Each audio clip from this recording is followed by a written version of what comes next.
I've already showed you a number of exhilarating adventures and extreme experiences. This week, let me take you to a travel which I describe as just right. Nothing extreme but will not bore you, nothing crazy but will still be a worthwhile experience. Everyone, welcome to Lingayen, the heart of Pangasinan. I'm EJ, and this is Travel.com.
Hello mga ka-travel! Welcome to another edition of Travel.com. At nandito nga ako ngayon sa Capitol Compound dito sa Lingayen para mag-tour at mamasyal, syempre.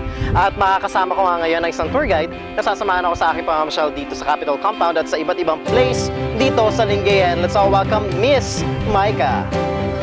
Hi ma'am! Hi. Hello! How are you? Okay. But of course, before going straight to the Capitol Compound, you must never miss to pass along Maramba Boulevard, a stretch of road leading to the Capitol building. As you walk on, you'll meet Aguido Agbayani, the longest serving governor of Pangasinan.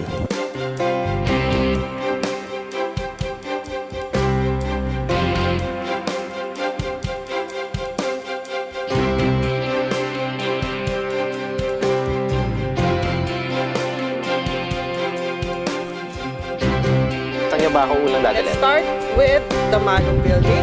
Named after Andres Malong, a Pangasinense hero who proclaimed himself as the king of the province after fighting the Spaniards, the building was completed in 1958, 4 years after the construction was started in 1954. A neoclassical inspired architecture, Malong building suffered massive destruction caused by Typhoon Cosme in 2008. Later, Governor Amado Espina Jr. rehabilitated the building, including all other buildings in the complex. It houses the Provincial Engineering Office, Provincial Planning and Development Office, Special Events Office, and the Tourism Operations Department, which I'm about to enter. Okay, wow! This is where we bring tourists, kaya mo. Yes. Pangasinan kasi masyadong malawak para ikutin mo in a day. So, minsan, Lingayen lang sila napupunta dito sa Capitol, which is the heart of Pangasinan. Kailangan, in a small room like this, we can show them what they can see in Pangasinan. So, we give them brochures like this. This is where you can see the province. This is where you can see... hingin ko na rin yan, ma'am. Hingin mo na yan. This is where you can see some of the tourist destinations. Inside, I got a glimpse of almost everything that the province has to offer. And truly, not everything will fit in a day. It's like a mini museum where products from different towns are displayed and sold. On one side stands a display of pictures showing the highlights of various festivals in the province. Displayed also are paintings of old churches in Pangasinan that one must definitely visit. This giant map shows the tourists 100 more places and reasons to visit Pangasinan. Pictures representing festivals, products, tourist attractions, and the like are plotted all over, like a chart version of Google Maps. Lingayen. Kung saan tayo na. So, ang puso. So, nasan tayo? See? Dito tayo if we can see, layo tayo. If you can see, sa heart shape talaga yung ating yes. probinsya. That was just my first station, and I already learned a lot, not just about Lingayen, but about a province as a whole. Inside, I felt like I was hopping around. But yes, it's going to be more fun if I actually go to those places. Well, there's a lot of time for that. In the meantime, let's go to my next stop, the Capitol Building. These are called chicks. Okay, pisngi. Yan yung mga yan. Chicks. Mga pag may mga bata sinasabi nila, mukhang ataol, no? It's, Yes. part of their architectural design. Ah. Sa entrada, sa mga entrances, meron chicks. Do they mean anything?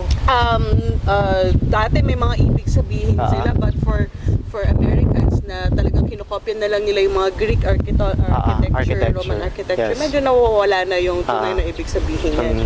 The Roman columns though symbolizes democracy and strength in governance. Kaya karamihan ng mga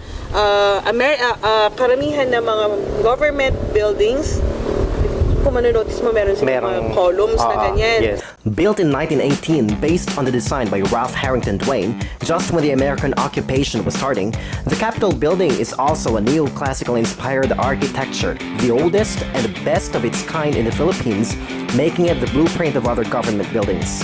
The majestic view of the Capitol building from outside on the one hand exudes with power and authority based on responsible service to Pangasinenses, and elegance on the other, which makes you wish you had a palace like this. The outside looks appealing. What more, the inside?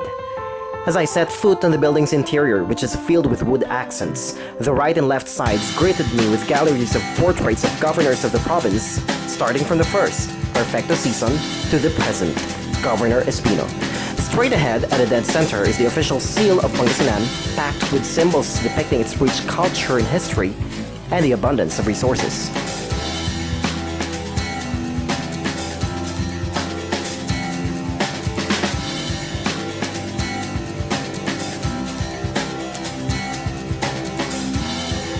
The east and west wings house the offices of the board members, each built with French windows that let everyone see the official inside, to check if the board member is really working. On the second floor, you will find the offices of the governor and vice governor, the Sangguniang Panlalawigan Session Hall, and a staircase leading to the rooftop. But before visiting these areas, I signed the logbook first, a standard operating procedure. Ay, mali. Pinirmahan ka. Kaya lang purpose of visit. That's it, and off we went to the session hall. Of course, I didn't want to miss some photo ops. Ready? 1, 2, 3, and smile.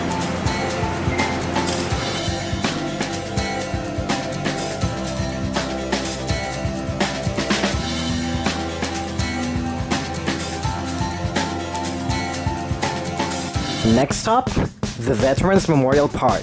That's several steps away from the Capitol building when you use the back door. Here, you can find old tanks, anti-aircraft machines, and a plane used during World War II.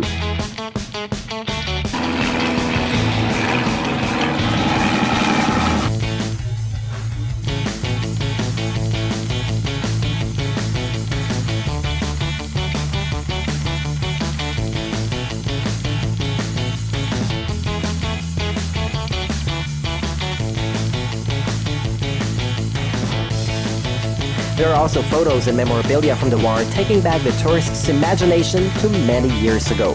Well, so much for the time machine-like experience. Let's bring ourselves back to the present as we will be captured in awe yet again by another structure standing with elegance.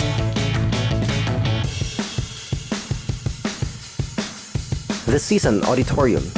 Next to the Capitol building, this is the best structure we'll ever find in the province, and probably even in Region 1. Honestly, best is still an understatement because when you enter the building, you'll utter no other words than, wow.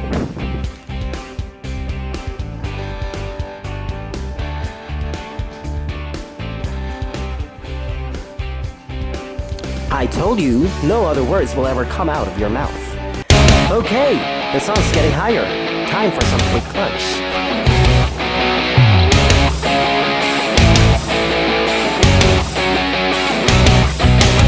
Lingayen is known for its bagoong or fish sauce, so my travel wouldn't be complete without grabbing a meal with this delicacy.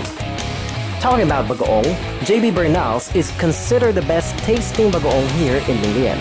But what process does a bottle of boneless bagoong undergoes before it reaches the table of Pangasinenses? My curiosity kicked in and I momentarily forgot about my hunger. Mr. Jun Bernal, the owner, hopped in and explained the tedious process of bagoong making. Yun, yung mga maliliit na isda, yan po yung ginagawa namin bagoong. Yung mga kwan, yung mga dilis, galunggong, yung mga tiro. First, doon, bibili pa kami ng isda na sariwa doon sa fish fort. And then, unang process doon, lalagyan ng asin. Asin lang. And then, ilalagay na namin sa container.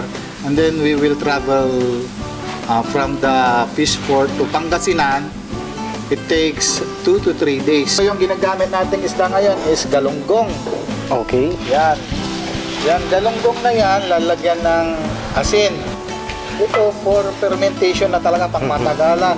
Ito na yung sinasabi ko, pagkatapos nitong lagyan ng asin, ilalagay natin sa container or dyan sa mga tangke. And then we will wait for 2 to 3 months.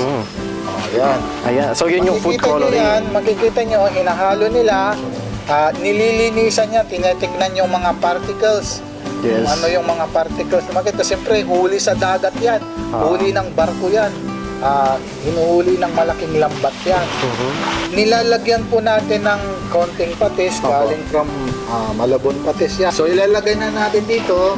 Then, we will wait for 2 to 3 months. Ilalagay na dyan. I-imbak nila. Itong tangking na ito, naglalaman ng 300 cans. Malalim yan. Oh, talaga? So dito natin iniimbak, hihintayin natin ng 2 to 3 months for fermentation. So, ngayon, pagdating ng 2 to 3 months, titignan natin yan kung hinog na. Makikilala mo kung hinog na yan kasi magkukulay parang reddish yan na parang fondador yung kulay ng sabaw niya. Pag medyo maitim-itim na, mamula-mula na yung patis niya, pwede nang i-harvest. Sir, sinasabi rin ng marami na masarap din daw yung bagoong na nanggagaling sa Batangas. Pero ano po yung masasabi ninyong kaibahan ng bagoong ng Lingayen sa bagoong ng Batangas? Unang-una, yung amoy at lasa, iba. Yan ang tinatawag namin the magic and mystery, yung lumalabas yung nagwawatery yung mouth mo. Pangalawa, gusto namin ipakilala na gawa ito sa malinis. Na paano i-process yung bagoong making, nililinisan namin yan. We see to it na safe yung mga kumakain ng JB Bernal bagoong. Pagkagiling natin, dadalhin na natin dito na nanagiling, tapos sasalain nila. Yung giniling na luto na, nandito na yun. Ayan. Sinasala na nila. Okay. Inaalis yung tinik, nilalagay dito. Gaano katagal nilang ginagawa yan, sir? Yung quota mo, ilang container na ganito sa isang araw? 12 na container ang bawat isang tao. Yan, ganito. Natapos na ito. Ito na yung sauce na wala na ang tinik. Ngayon, pagkatapos nito, wala nang tinik. Dadalhin na nila doon sa packaging. Proseso, pagdating na wala na ng tinik, pinapaikot niya yan para situate na malinis. Chinetik na niya yan, chinecheck. Yung bula na yan, yan yung mga mantika. Mga particles, sinasala na niya yan. So pagkatapos niyan, kung wala na, saka na nila ikakarga sa bote. Si Gemma, siya po yung naglalagay dito sa karton na ito. Okay. Ngayon, kung halimbawa may nakita na medyo may mga particles na nakikita, paano natin malalaman? Si Gemma ay ina-affix niya yung signature niya dito. So, kung titignan natin, siya yung mananagot doon sa loob. So dito, bago nila nasigurado na yan, na-check na nila, dito, isasara nila. Isi-sealed na yan. Next na kuha natin, yung nasa pouch. Okay. So nag-aano na kayo? Pag nagre-ready pa, by July siguro lalabas na yung pouch na. Yung affordable yung budget nila, kayang-kaya. Kasi may mga sachet, may mga 300 to 50 ml lang. So, very, very affordable produkto ng bagoong. Magkano ang isang bote ng ano, sir? Bagoong. Itong ketchup na ito na boneless bagoong, sa retail price na natin dito 15. So, paano nila ginagamit ito na nakikita namin sa karamihan? Pinapatak yan sa kanin. So, kukumputin mo yung 15 pesos for every drops. Parang cents lang for every drop. Yan. Nakakain ka na ng doon nakakatulong sa pag-budget ng mga taong kapos sa financial. Ito ay minana ko pa sa mga magulang ko. Oh, I see. So, 1940s pa sila nag-start. Pero sa merkado, 1963, na-establish na itong market ng bagoong. Ang parents ko po dati siyang fisherman. Then, kinonvert niya sa buy and sell, tapos pagproseso ng konting bagoong. Yan. Dito po talaga sa Lingayen. Oo, dito sa Lingayen Gulf, nag-start ng kumuha ng raw material. Ang vision ko, syempre nakikita ko yung bagoong is for everybody. Pero yung nakikita ko dito sa more on masang Pilipino, Yes, sir. yung mga kapos sa budget na hindi pa nakaka-receive ng kanilang sweldo, they use GB bagoong, tapos konting patak lang sa kanin nila, yun, ulam na. And finally, bagoong tasting. But no, you don't drink it. Use it as deep. Kainan na. Ikaw na, umpisa mo na sa kamatis. Yes. Na makita mo. Ay, sorry. Ayan. Hindi na ganyan. Yan. Okay. Tapos, papatakan mo nito. Sarap kumain ito, ha? Tatakpan mo yan. Ganyan. Okay. Kukontrolin mo. Yan. So, ito. Kukontrolin mo. Konti lang. Konti. Oh, Yan. tapos haluin mo sa kanin. Lagyan mo.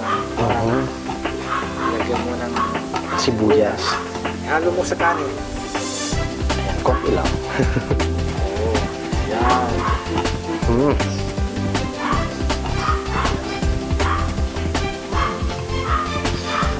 So, ito. Kainan na.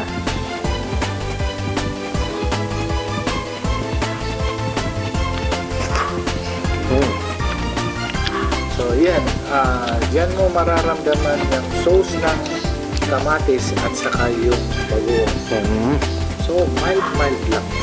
So, ito. Ito naman tayo sa bangus. Na isa rin sa mga favorite ko. Lalo na yung belly.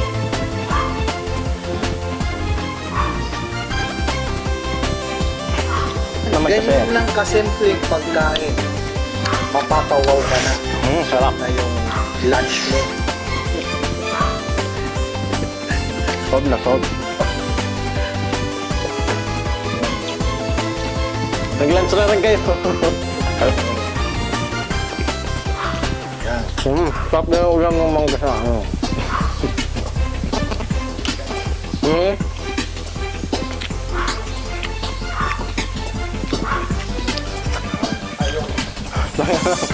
Nag-enjoy ako eh. Tagal ng tikipan na to ah. Tagal ng tikipan. Ay, tikim lang ba? Kala ko lamon na eh. Forgive me, that wasn't a quick lunch, huh? Bagoong really got my appetite shooting up to high levels. Anyway, bagoong has been helpful to many poor Pangasinenses. That's because they can actually eat with just a few tomatoes and some onions, and little drops of bagoong and a hot cup of rice will do the trick. Just a reminder, only a few drops, or you might suffer from hypertension. After getting my fill, I looked for some place to stay together with my team to rest for the remainder of the day. You know, it's not really that nice to stay under the sun. So, where to stay? Well, we heeded the suggestion of Miss Micah, Capital Resort Hotel. This hotel is owned and managed by the provincial government. The price?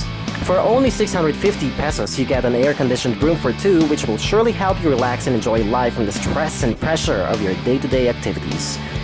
Anyway, let me grab some rest, okay? This is EJ, and I'll be back after this quality time with myself. Be sure to stay tuned to your official web travel guide, TraveldotCom, where adventure never stops.